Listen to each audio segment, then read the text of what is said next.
So, welcome. This is going to be hopefully the start in a bunch of series of videos on a new homestead and how we're starting from scratch. As you can see, this is our current house. 1 year ago yesterday, we had a house fire that took everything. I'll go through a little bit of the story. This is our front door right here. There was a recliner right here, and I was sitting in there. My daughter came in and said she heard a popping noise. And we are close enough to the major highway that I said, well, you better go look out the front door and see if there's an accident, so we need to go help. So she looked out this front door, and over there, huge fire. And so she said the garage is on fire, and I said, you mean like a little fire or like a really big fire? And she said it's a very big fire. These are the windows to her bedroom. And so I said, get in the car. My truck is parked right there, and we all jumped in the car and we drove down the street, called 911. We grabbed the dog. We could not get the cat in time, so unfortunately we lost a cat. And we did lose a tank full of fish, but all the humans, praise Jesus, are accounted for and alive. But even a year later, this is still what we're dealing with. So the entire ceiling went. What happened was the fire started in what we call the second garage. Our garage has kind of two bays. And it started in the second garage, and then it moved, and this is a doorway right here to the mudroom. So it went up the ceiling, into the attic, and then it came straight across. So it basically burned up our entire attic. All the things that, you think about, all of the stuff still all over the floor, all the stuff we've lost. You don't think about things like not having a pot, or not having a spoon, or not having anything. And it's really overwhelming. This poor refrigerator, have not opened it in a year. I don't even want to even think about what's inside there. So we'll go kind of tour. This just looks like a sad movie. I mean, it looks like a really sad movie. A couple days later,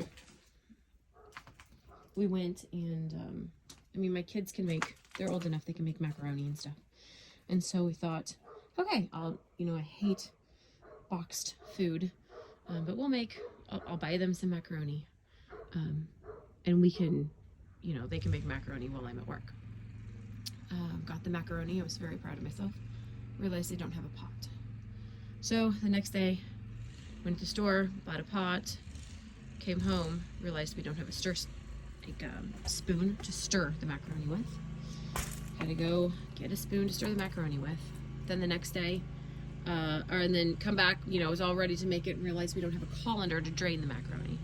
So it's now been a week, and we still can't make macaroni because we just don't have all the stuff.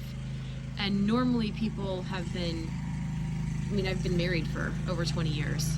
We've been collecting that long. I come from a long line of Amish cookers, bakers.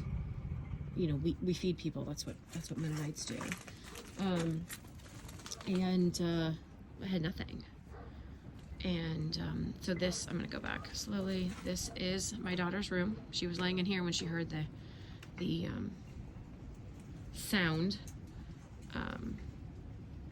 Look at you can't really tell, but these are all definitely bowing. We have no idea how long this roof will be holding, but we're trying to get as much out of this house as possible because it costs a lot of money. They want about $35,000 to get all this stuff out of this house, and the insurance company, quite unfortunately, doesn't pay that much. So we are going through and trying to clean out as much as we can, so that when they do tear down the house, it'll cost less because they won't have to take so much stuff to the dump. Over here, this green tub right here, and all of these are all of our photo albums. This is another thing of pictures. Those are our computers we did schoolwork at, and all of this up here this is actually my wedding dress right there. We had put it in a fabric bucket. That's all fabric. My sewing machine is dead. These are all of our homeschool school books, and they as well are all gone. Turning around, back deck, you know, you can just see the horrible soot. It's pretty windy, so I'm going to keep walking. Washer dryer, and that is more, I actually don't know what that is. This right here, it looks like something that was up in the attic maybe. Nah, it was the light that was in here. That's the room light.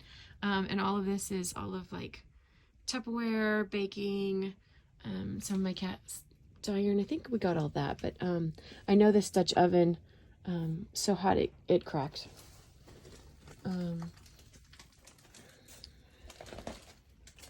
Just even all Tupperware and all of this, like anything, they recommend you save nothing. I did save some of my jars. We had a business in here, so this is all business stuff. This was my office. Grow cubes, because we grow microgreens as well. And we've turned a couple of these back rooms, the door still shuts, and so we've turned a couple of them into a little bit of storage for us. Creepy bathroom.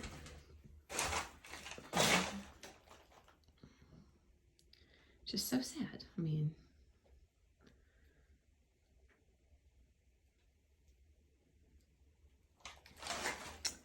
so this was my oldest son's room, and it at least the door was shut. It did not get near as much damage to it. And then this is the other two boys' rooms that you can still see all of the soot that rained down in here. Bookshelf, we had books on the wall. I don't know if they're any good yet or not. We'll have to see in all of this.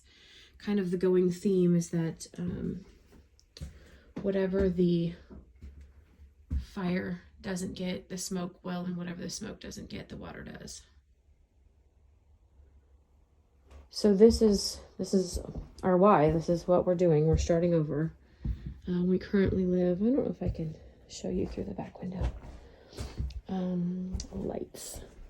This is a shed that we bought. My oldest sleeps on one side, and we have our business then in the other side. And then down that way, you can see the beginning. There's our camper. And so we currently live in a camper. And we're just, eating away at this. We've been working at this, for a year, trying to get more stuff out of here. You can only haul one load to the dump per day, and they're closed on Sundays and on Wednesdays. And so that is what we have been doing. I hope that you will kind of join us on our journey as we go through and just get this all cleaned up. We're going over to our new piece of land today to see what we can do with it and see if we can get it to be able to be a homestead. So stick with us, and we will show you, basically zero to homestead. And we don't have exact a time frame. A lot of it has to do with getting the guys to come survey it. He won't be there until the end of January. Getting power and electric. It's nothing. It's raw land. Half of it was in soybeans this year. So we're really starting from zero, and we're going to make it a homestead. So welcome to our collective, and we hope you'll follow along and join us on the journey.